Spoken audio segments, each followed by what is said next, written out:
Bonjour mon ami, c'est Lucila Néon-Félix, coach en stratégie financière et business. Je te souhaite la bienvenue sur ma chaîne. Ici, je parle développement personnel, entrepreneuriat, stratégie financière, business. Donc, si l'une de ces thématiques t'intéresse, je t'invite chaleureusement à t'abonner à cette chaîne.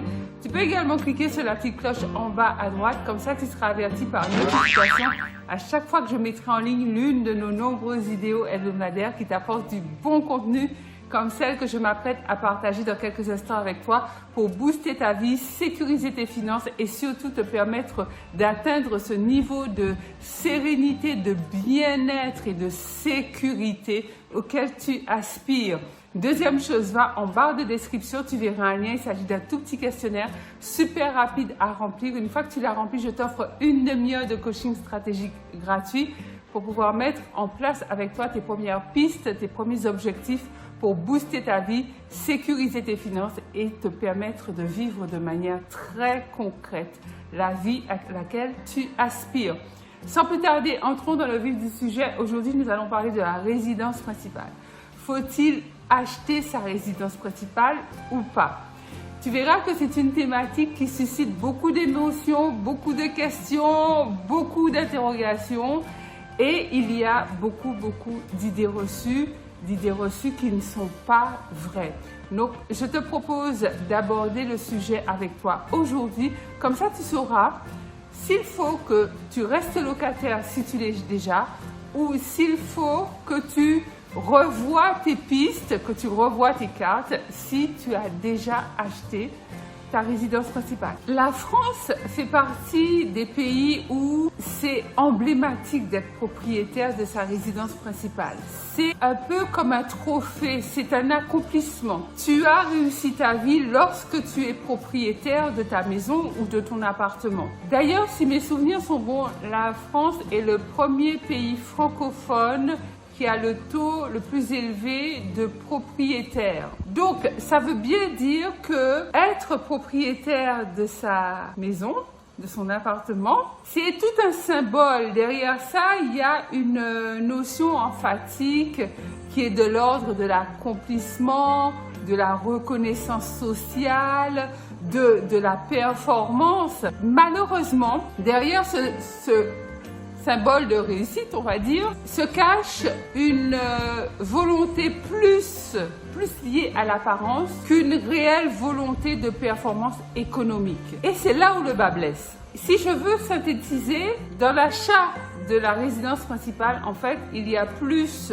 une recherche émotionnelle, en fait, en termes d'accomplissement, de toutes ces choses-là, plutôt que la recherche d'un bénéfice économique. Et je te dirais que oui, surfer sur de bonnes vibes, jouer sur de bonnes émotions, c'est très bien. Mais les bonnes émotions, c'est pas ça qui nourrit son homme. Alors l'idée de cette vidéo et de cette chaîne d'une manière générale, c'est quand même que tu sois tout le temps focalisé sur la stratégie que tu mets en place pour avoir effectivement la vie de tes rêves, mais en même temps une autosuffisance économique, une recherche de performance économique qui va en droite ligne avec ce que tu veux accomplir dans ta vie. Il y a beaucoup plus d'avantages à être locataire en fait. Parce que en termes d'achat de propriété, de résidence principale, tu as tous les frais cachés. Les frais cachés, c'est quoi? C'est les frais de notaire que tu vas rajouter à la valeur de l'achat, les frais de l'agence immobilière, les frais de copro si toutefois tu achètes dans une résidence. Tu as également les taxes. Tu as la taxe d'habitation, même si elle est amenée à disparaître. Tu as le foncier que tu payes. Tu as les intérêts capitalisés du prêt que tu fais à la banque. En fonction de ton crédit, le montant que tu payes en intérêt, c'est costaud. Je t'engage à regarder ça de très près, même si tu as déjà acheté. Ressors tes papiers et regarde le montant final. Une fois que tu vas payer ta dernière traite, combien tu auras payé en intérêt. Donc tu vas rajouter ça au prix du bien que tu as acheté. Tout ça, ce sont des frais cachés en fait. Des frais auxquels on ne pense pas lorsqu'on veut accéder à sa résidence principale. En plus de ces frais cachés, tu as tous les frais d'entretien que tu auras à faire Forcément. Si tu as un pavillon, une villa, avec un jardin, il faut l'entretenir. Tu auras des peintures à refaire à un moment donné. Peut-être que ton chauffe-eau va claquer, il faudra le remplacer. Enfin, tu auras plein de charges liées à la vétusté, en fait, des équipements ou même du bâti qui seront à ta charge parce que tu es propriétaire de ta résidence principale. En tant que locataire, tu n'as pas ces frais-là. Quand tu es locataire, le chauffe-eau claque, c'est le propriétaire de l'appartement qui viendra changer. S'il y a des peintures à refaire, notamment des peintures extérieures, en tant que locataire, tu t'en occupes pas. Tu t'assures juste que le logement reste dans l'état auquel on te l'a loué. Tu as beaucoup de frais que tu ne prends pas à ta charge lorsque tu es propriétaire et qu'il y a quelque chose qui ne fonctionne pas dans l'appartement ou dans la maison. Ce qui est de ta responsabilité, c'est les petits entretiens. Les grosses réparations, les gros entretiens, ce n'est pas de ta responsabilité lorsque tu es locataire. Quand tu es locataire, tu peux décider de ton style de vie. Tu peux décider de ta qualité de vie. Tu peux décider de louer un appartement à 5 minutes de ton travail ou une maison à 5 minutes de ton travail. Lorsque tu es propriétaire, la maison que tu vas acheter ou l'appartement que tu vas l'acheter non pas en fonction de tes aspirations en termes de goût et de confort, mais tu vas l'acheter par rapport à ton portefeuille. Et souvent, notamment autour des grosses capitales, tu es obligé de t'éloigner de l'endroit où tu travailles pour pouvoir acheter un bien qui corresponde à ton budget. Si je prends l'exemple de la Guadeloupe, je connais des gens qui travaillent à Pointe-à-Pitre, qui ont acheté, qui se sont expatriés entre guillemets à Morne-à-l'Eau, qui est une commune. Tout est relatif lorsqu'on parle d'éloignement, puisque la Guadeloupe est une île, mais qui se sont éloignés de leur lieu de travail parce que Morne-à-l'Eau, c'est une commune qui n'est pas chère en termes de foncier, mais par contre qui est super difficile d'accès par rapport aux infrastructures routières. Il y a énormément d'embouteillages. Mais ils n'avaient pas le choix, c'est-à-dire qu'ils mettent 1 heure pour venir bosser, 1 heure pour repartir, mais c'est l'endroit auquel leur portefeuille leur permettait d'accéder. En France, c'est la même chose.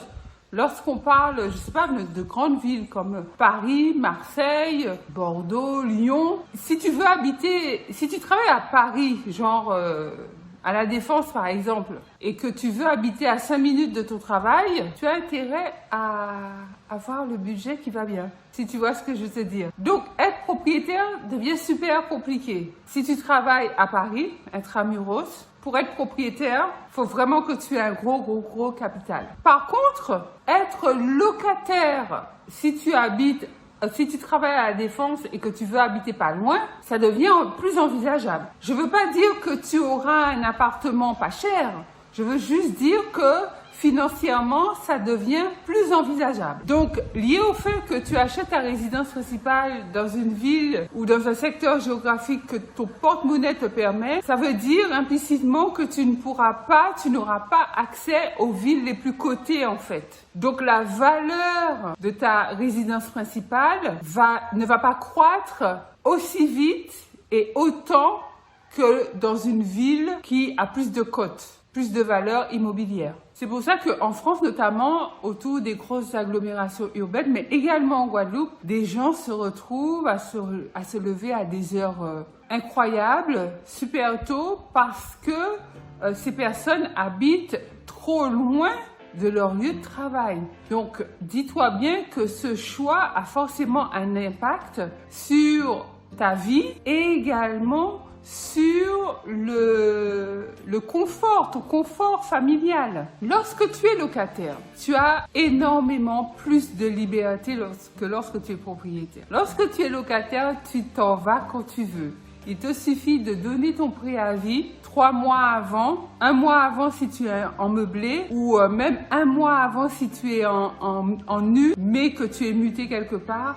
Et tu t'en vas. Lorsque tu as ta maison ou ton appartement qui t'appartient, que tu en es propriétaire, pour partir et déménager ne serait-ce que dans la ville d'à côté, c'est compliqué, c'est tout de suite plus compliqué. Il va falloir vendre le bien pour pouvoir partir. Tous les biens ne se vendent pas au même rythme. Il y a un conseil que je tiens absolument à te donner, c'est qu'il ne faut jamais que tu achètes ta résidence principale dans le neuf. N'achète jamais ta résidence principale dans des programmes de vente de biens immobiliers parce que ça porte bien ça son nom, ce sont des programmes de vente immobilière, c'est-à-dire que les commerciaux qui vendent ces programmes-là sont avant tout présents pour faire du cash, pour faire du chiffre et tu seras littéralement considéré comme un pigeon en fait. Au pire du pire, il vaut mieux acheter un terrain et construire sa maison. Donc voilà mon ami quelques pistes pour te montrer que non, effectivement, il n'est pas judicieux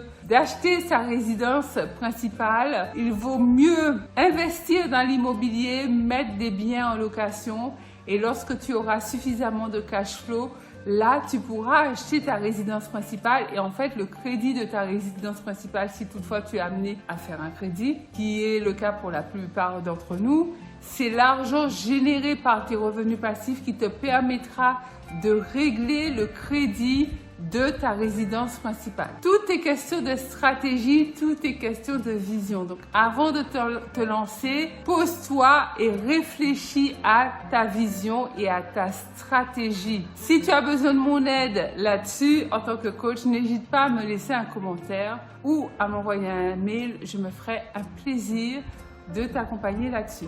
Dis-moi en commentaire ce que tu penses de l'achat de la résidence principale par rapport au fait d'être locataire. Je me ferai un plaisir de te lire et de te répondre.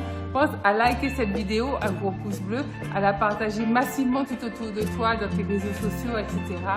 Je te dis à très vite pour une nouvelle vidéo avec un énorme plaisir.